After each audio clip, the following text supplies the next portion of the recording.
রাত ৩টার সময় এই গাভীটি ডেলিভারি করলাম। আমাকে ২:৩০টার দিকে এই খামারি আমাকে ফোন করে বলতেছে যে, ভাই একটু এমার্জেন্সি আসেন, আমার গরুটা খুঁড়ে আসছে, তো আমাদের খুব ভয় লাগতেছে, আপনি একটু ডেলিভারি করে দিয়ে যান। তারপরে যদিও আমি অসুস্থ, তারপরেও উঠে দ্রুত চলে গেলাম এবং দ্রুত গিয়ে দেখি যে হ্যাঁ, গরু খুঁড়ে আসছে, পানিমুচি ভাঙছে। তো সেক্ষেত্রে ডেলিভারি করা পজিশনে পড়ে গাভীটিকে আস্তে করে শোয়ালাম। এই দেখেন, অনেক সহজে কিন্তু শোয়ানোটা টেকনিক আছে, যে অনেক সহজে গাভী শুয়ে পড়বে। গাভীটিকে প্রথমে এক পা ভাঁজ দিতে হবে, ভাঁজ দিয়ে তারপরে চুটটা চেপে দিতে হবে, চেপে ধরে একটা পা সরাইয়ে দিতে হবে এবং নিজের থাইয়ের উপরে গাভীটির ভরটা নিতে হবে এবং ভরটা নিলে আস্তে করে গাভীটি শুয়ে পড়বে এবং গাভীটি শুয়ে পড়ার পরে গাভীটির পা দুটো বের করে নিয়ে আসতে হবে এবং বের করে নিয়ে আসার পর গাভীটি পজিশনে আনলাম। এবং যদিও রাত্রে ঘুমন্ত অবস্থায় উঠে দৌড় দিছি, তো সেক্ষেত্রে যেরকম ড্রেস ছিলাম সেরকমই চলে গেছি। তো দেখা যায় যে এরপরে আমি ভিতরে হাত দিলাম, হাত দিয়ে দেখলাম যে বাচ্চার মাথাটা একটু বাঁকা আছে, মানে সামান্য, যদিও ওরকম বিশেষ কিছু না। তো পরবর্তীতে আমি হাতটা ঠিক করলাম, ঠিক করার পরে যে গাভীটিকে বাচ্চারা ভালোভাবে, এবং যেহেতু বকনা গাভী, বকনা ডেলিভারিতে একটু সবসময় রিস্ক থাকে, কারণ কি বকনার জরায়ু বা যোনিপথটা অনেক ছোট থাকে, বা এই জন্য কিন্তু অনেক কঠিন হয় একটু।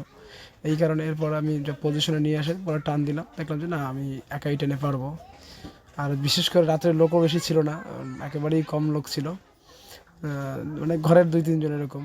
পরবর্তীতে আমি অনেক মানে ধীর স্থিরভাবে, যাতে খামারি মানে নতুন খামারি তার গোয়ালে প্রথম গরু বাচ্চা প্রসব করতেছে, তো সেক্ষেত্রে সেও একটু ভীত, এবং পরিবারের সবাই। তো পরবর্তীতে আমি ধীরে ধীরে মানে যে মানে শান্ত মাথায় এভাবে ডেলিভারি করলাম বাচ্চাটা, এবং বাচ্চাটা আমারই বীজ দেওয়া ছিল। এটি হচ্ছে ব্র্যাকের ২৬৩ নং বুলের ৯৩% শাহিওয়াল বুলের বাচ্চা, এবং বাচ্চাটা ডেলিভারি করলাম অনেক সহজেই। বাচ্চারা যদিও মোটামুটি ক্লান্ত ছিল, এবং পরবর্তীতে এই যে এটা মানে স্বাভাবিক অবস্থা রাত্রেবেলা বাচ্চা প্রসব হলে অবশ্যই বাচ্চা ঠান্ডা লাগে, ঠান্ডার একটা বিষয় আছে, সেই কারণে গাটা আমি মুছাই দিচ্ছিলাম, যেহেতু লোকজন কম ছিল সেক্ষেত্রে আমি মুছাচ্ছিলাম, যে মুছে একটু বাচ্চাটার মোটামুটি একটু তাজা করে দেই। এবং তখন আমি যখন ডেলিভারি শেষ করলাম তখন দেখি বাজে 3:15, 3:15 মতো, 3:15। তো দেখা যায় যে তখন ডেলিভারি করলাম, এবং তখন টিপটিপ বৃষ্টি হচ্ছিল বাইরে, এটা গোয়ালের ভিতরে বসেই ডেলিভারি করলাম। এবং গাভীটি প্রথম বাচ্চা দিয়ে অনেক দুর্বল হয়ে গেছে, যদিও গাভীটিও শাহিওয়াল ক্রসের একটা বকনা, এবং শাহিওয়াল ক্রসের একটি বকনা, এবং সেক্ষেত্রে মোটামুটি ভালোই হচ্ছে সব মিলাইয়া। তবে আপনারা কি কখনো রাত্র ৩টার সময় গরু ডেলিভারিতে দেখছেন? এটা কি কখনো দেখেছেন কারো সামনে, বাজে যে রাত্র, অনেক রাত্রে, গভীর রাত্রে গরু বাচ্চা প্রসব করতেছে?